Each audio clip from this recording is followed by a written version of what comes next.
नमस्कार, मैं चंदन उपाध्याय आप सभी लोगों का बहुत बहुत स्वागत एवं अभिनंदन करता हूं आपके अपने YouTube चैनल साइकोलॉजी वाले गुरुजी में।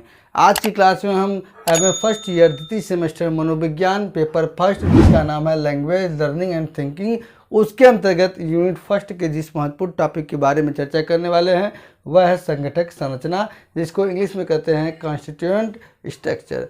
तो इसके बारे में हम डिटेल से बात करने वाले हैं, तो आप लोग जो है वीडियो को लास्ट तक देखिएगा। आप लोग जानते हैं कि आपके अपने यूट्यूब चैनल साइकोलॉजी वाले गुरुजी पर एमए सेकेंड सेमेस्टर के चारों पेपर का क्लास स्टार्ट हो गया है। इसलिए जिन लोगों ने अभी तक क्लास को ज्वाइन नहीं किया है, ज्वाइन कर लें और चैनल को सब्सक्राइब करके वीडियो ज़्यादा से ज़्यादा अपने दोस्तों के साथ शेयर करें। तो चलिए शुरू करते हैं और समझते हैं कि भाषा बोध में संगठक संरचना क्या होता है। देखिए, भाषा बोध के बारे में मनोवैज्ञानिकों का यह विचार है कि भाषा बोध में संगठक सन्निहित होते हैं, यानी कि लैंग्वेज कंप्रेहेंशन में भाषा बोध मतलब भाषा को समझना। भाषा को जब हम समझते हैं तो इसमें क्या है, संगठक निहित होते हैं या शामिल होते हैं। संगठक वाक्य में वाक्यांश या मौलिक इकाई के रूप में होते हैं। संगठक कैसे होते हैं वाक्य में होते हैं वाक्यांश या मौलिक इकाई के रूप में होते हैं, जिसमें एक से अधिक शब्द पाए जाते हैं, लेकिन वे वाक्य के एक छोटे अंश के रूप में होते हैं। समझ गए? अभी एग्जाम्पल देंगे, आप समझ जाएंगे कि संगठक क्या है। बस आप समझे ऊपर अर्थ क्या है। देखिए, संगठक वाक्य में वाक्यांश यानी कि फ्रेज या मौलिक इकाई के रूप में होते हैं, जिसमें एक से अधिक शब्द पाए जाते हैं, लेकिन वे वाक्य के एक छोटे से अंश के रूप में होते हैं।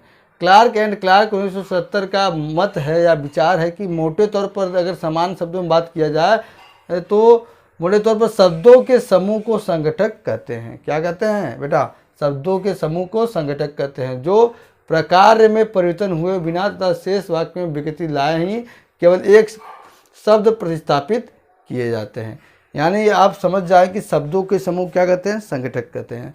और ये संगठक क्या करता है, जो वाक्य है उसमें क्या बिना परिवर्तन लाए हम क्या है कोई ऐसा शब्द रखें कि जो वाक्य है उसका अर्थ का अनर्थ भी ना हो और वाक्य बना रहे, तो इसको प्रतिस्थापन नियम कहते हैं। जैसे एक एग्जांपल लेते हैं हम, उदाहरण यदि हम प्रयोग को निम्न वाक्य प्रस्तुत करते हैं, the young women carried the heavy painting, तब इस वाक्य को दो तत्कालिक संगठकों में तोड़ सकते हैं। The young women carried the heavy painting, एक संगठक क्या हो जाएगा, द यंग वोमेन, दूसरा कैरिड द हैवी पेंटिंग, जो कि अति विस्तृत एवं उच्च स्तरीय स्तर के होते हैं। तत्पश्चात हम प्रत्येक संगठक को तब तक विभाजित करते रहेंगे जब तक कि हम अंतिम चरण तक संगठक तक न पहुंच जाए। देखिए, यहाँ पे एग्जांपल हमने दिया है, the young women carries the heavy painting. यह एक क्या है, सेंटेंस है, वाक्य है। ठीक, अब इसको हम जब तोड़ेंगे संगठकों में तो पहले दो संगठक टूटेगा, पहला द यंग वोमेन, दूसरा कैरीज द हैवी पेंटिंग। अब द यंग वोमेन के तोड़ेंगे तो इसमें से द अलग हो जाएगा, द यंग वोमेन। ठीक, यंग वोमेन तोड़ेंगे तो यंग अलग और वोमेन अलग, तब तक तोड़ेंगे जब तक लास्ट तक संगठक न पहुँच जाए। उसी तरह कैरिड द हैवी पेंटिंग को कैरिड अलग कर दिया, द हैवी पेंटिंग, फिर द हैवी पेंटिंग को द अलग कर दिया, हैवी पेंटिंग, फिर हैवी पेंटिंग को हैवी अलग कर दिया, पेंटिंग अलग कर दिया। तो ये इस तरह से क्या होता है, संगठकों की संरचना होती है। इसको इस तरह से हम तोड़ सकते हैं।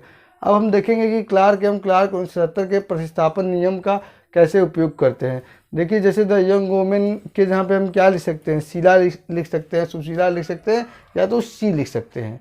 तो शेष वाक्य संरचना में परिवर्तन किए बिना ही ये किया जा सकता। प्रतिस्थापन नियम क्या होता है कि कुछ शब्दों को हटाकर उसके जहाँ पे कोई और शब्द रख देना, और शब्द ऐसा रखना जिससे कि अर्थ न बदले, अर्थ का अनर्थ ना हो। जैसे द यंग वोमेन के स्थान पे हम ये कह सकते हैं कि Sheela carried the heavy painting, Sheela जो है भारी पेंटिंग जो है उठा ले रही है। ठीक, इसी प्रकार यंग वोमेन को आप पल्लवी तथा स्टूडेंट के रूप में भी प्रतिस्थापित कर सकते हैं। अब संगठक एवं समझ क्या होता है, इसको समझते हैं। किसी भाषा को समझने के लिए कई प्रक्रियाओं की आवश्यकता पड़ती है। जैसे कौन कौन सी प्रक्रिया है? पहला, वाणी ध्वनि को सुनना। ठीक है, जो व्यक्ति बोल रहा है उसकी से जो ध्वनि निकल रही है उसको पहले सुनते हैं।